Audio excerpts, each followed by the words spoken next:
The ballad surged to its climax, wild, passionate, breathtaking. The hall seemed to pulse with her spirit, and then came the final notes, fragile and haunting, lingering like a prayer.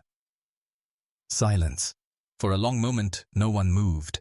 Then Mrs. Henderson rose, clapping fiercely. Soon the entire hall was on its feet, a thunderous ovation shaking the chandeliers. Hadley sat trembling at the bench, overwhelmed.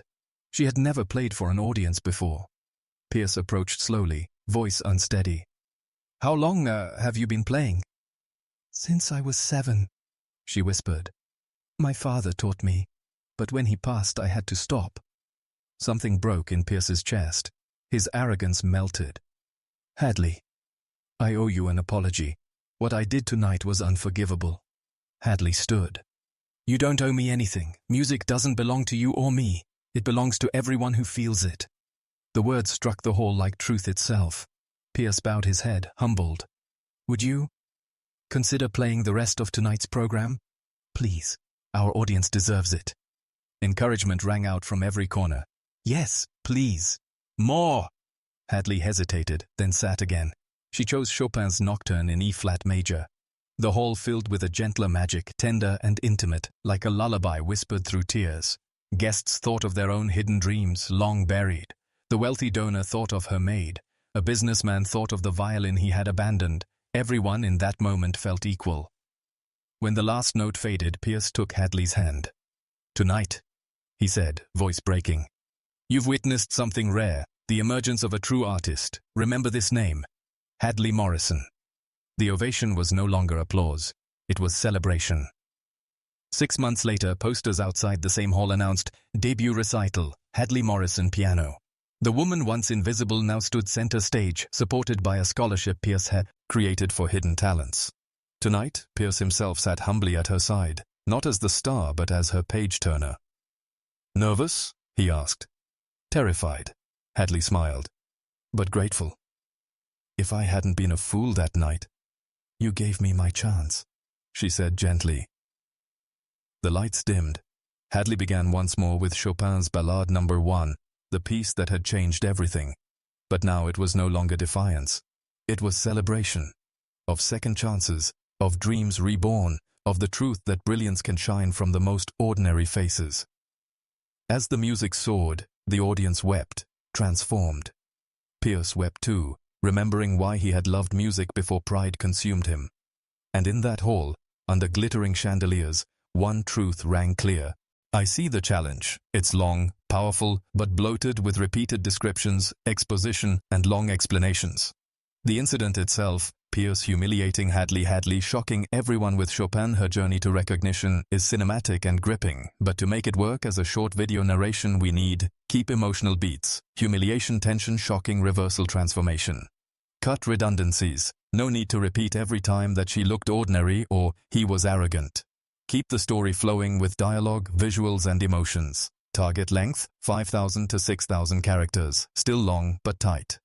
Here's a streamlined cinematic version, 5,600 characters. The golden chandeliers glowed above the marble floors as guests in gowns and tuxedos filled the prestigious concert hall. Crystal glasses clinked softly. Tonight they were here for the legendary pianist, Pierce Whitmore. At 52, silver-haired and arrogant, Pierce was celebrated worldwide. Tonight he would conquer Chopin's most demanding works. Behind him, a young woman in a plain cream sweater and grey skirt wiped the polished piano with quiet reverence. Her name tag read Hadley. To the elite crowd she was invisible, just staff. To Pierce, she was background noise. "Careful," he mocked when he caught her brushing the keys. "That piano is worth more than most people's homes." Hadley lowered her gaze. "Yes, sir. I know." The lights dimmed. Pierce stepped into the spotlight. His fingers flew across the keys, flawless, mechanical, brilliant. The audience sat entranced, while Hadley stood silently at the back, eyes closed, following every passage in her mind. She knew the music intimately. Music had been her escape for years, though she had no piano of her own. As Pierce basked in his ovation, he noticed Hadley again, her expression too knowing, too connected. A cleaning woman daring to understand Opin? The thought irritated him. And then came the idea, a cruel joke to put her in her place. "Ladies and gentlemen," Pierce said smoothly, "I notice someone in the back who seems deeply moved tonight. You, young lady, he pointed. All eyes turned. Hadley froze as whispers rippled through the crowd. Do you play piano? A little, she whispered. A little? Pierce smirked. Well then, why not show us? Surely you won't disappoint our generous patrons. Laughter scattered through the audience. Hadley's cheeks burned. She wanted to refuse, but her father's words echoed in her memory. Sometimes life gives you a moment to show who you really are. So, trembling, she walked to the stage. The marble floor seemed to magnify each step. Pierce clapped mockingly. Perhaps Twinkle, Twinkle, or Mary Had a Little Lamb. More laughter. Hadley placed her hands on the piano. Actually, she said softly, I was thinking Chopin's Ballade No. 1. The laughter died instantly. Pierce's smirk faltered. My dear girl, that piece requires years of study. I know, Hadley said, and began to play. The first notes rang out, pure and commanding. Silence fell over the hall. These were not the halting attempts of an amateur. The music flowed as if she had lived inside it for years. Every phrase breathed, every crescendo carried emotion. Pierce's amusement turned to disbelief. Hadley's fingers flew fearlessly through the most treacherous passages. But it wasn't just skill, it was truth. Her playing carried heartbreak, longing, hope. She wasn't performing, she was confessing. Tears streaked down her face, yet her hands never faltered. The audience was transfixed. Mrs. Henderson, a wealthy donor, leaned forward, her eyes wet. Even the skeptical guests felt something awaken inside them.